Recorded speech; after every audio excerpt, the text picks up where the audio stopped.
بسم الله الرحمن الرحيم.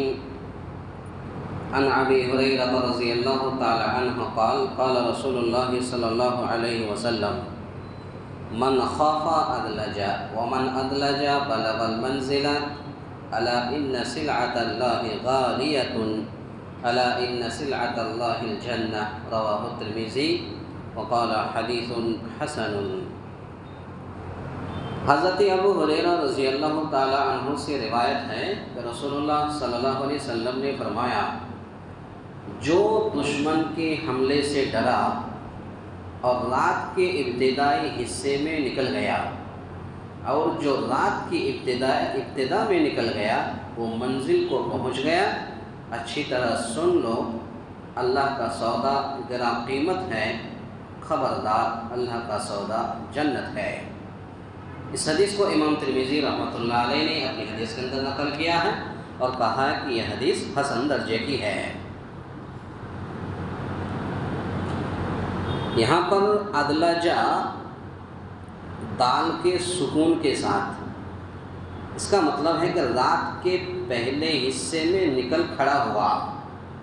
مراد اللہ کی اطاعت میں سرگرمی سے حصہ لینا، یعنی اللہ کی اطاعت کرنا۔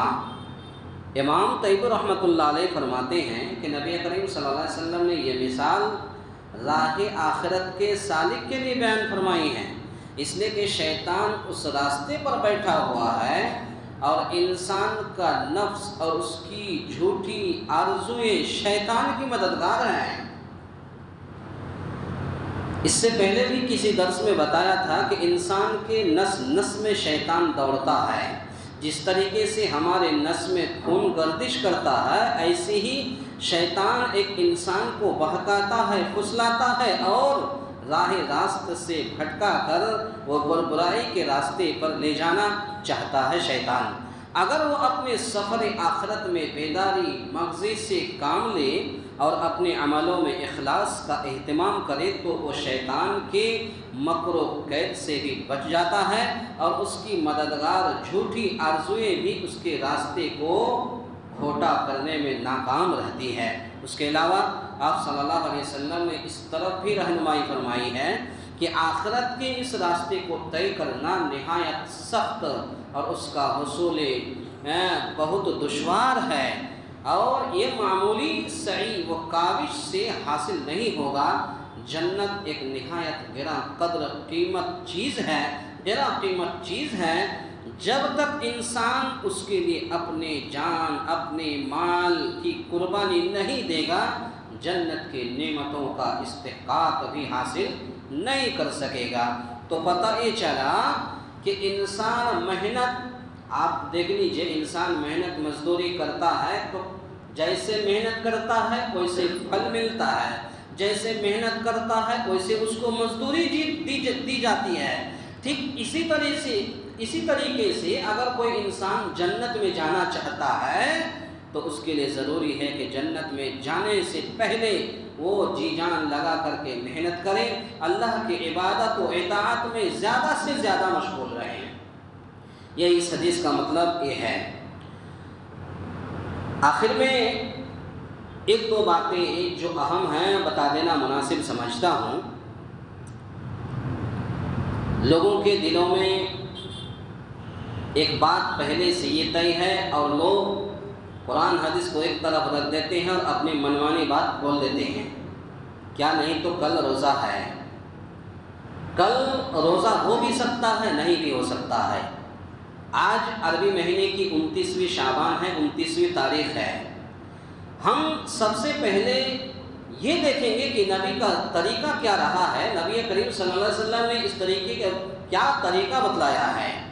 اگر ہم چاند کی اگر 29ویں تاریخ ہے تو اللہ کے نبی صلی اللہ علیہ وسلم کی حدیث ہے، صحیح بخاری کی حدیث ہے کہ تم چاند دیکھ کر کے روزہ رکھو، چاند دیکھ کر کے روزہ چھوڑو، یعنی افطار کرو۔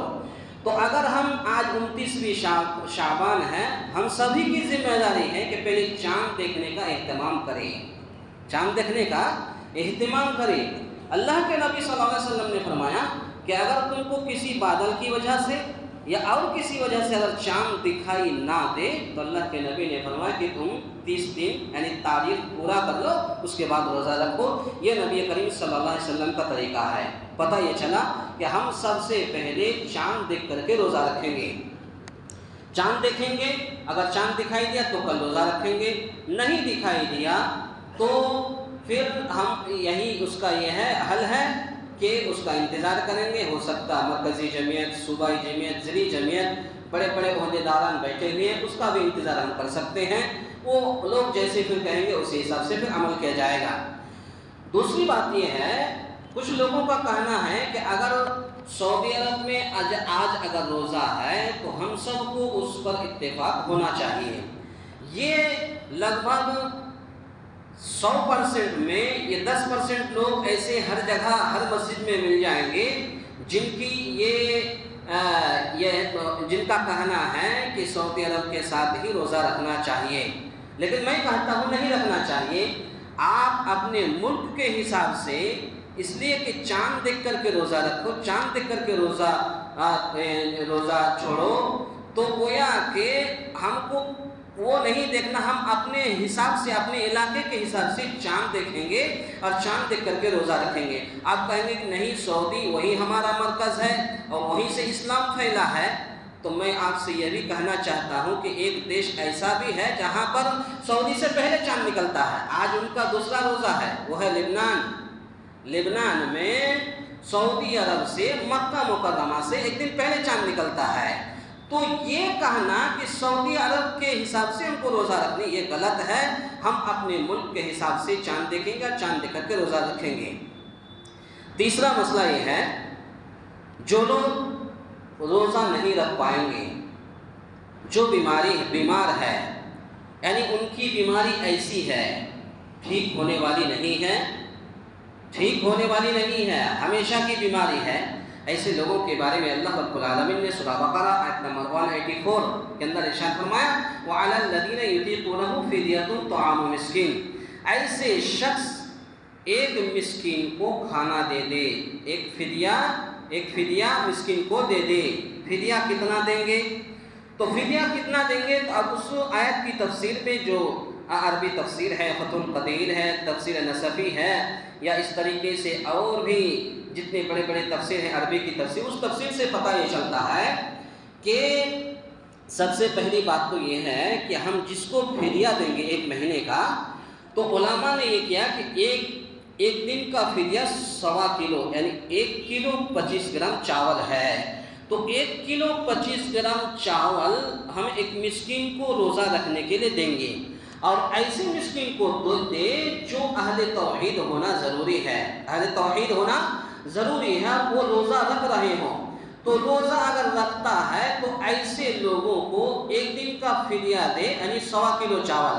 جب آپ پورے رمضان کا دیں گے تو لگ بھگ 37.5 کے جی لگ بھگ غالباً ایسے ہی آئے گا۔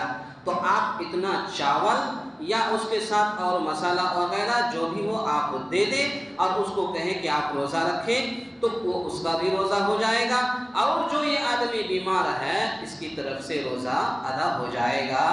تو یہ پہلے ہی بیان کرنا ضروری تھا، جو لوگ روزہ نہیں رکھ پائیں گے۔ اللہ تعالیٰ سے دعا ہے یا الہ العالمین ہم تمام مسلمانوں کو کہنے سننے سے زیادہ نیک عمل کرنے کی توفیق عطا فرمائے، آمین۔ اقول قولی ھذا استغفر اللہ لی ولکم ولسائر المسلمین واستغفروہ انہ هو الغفور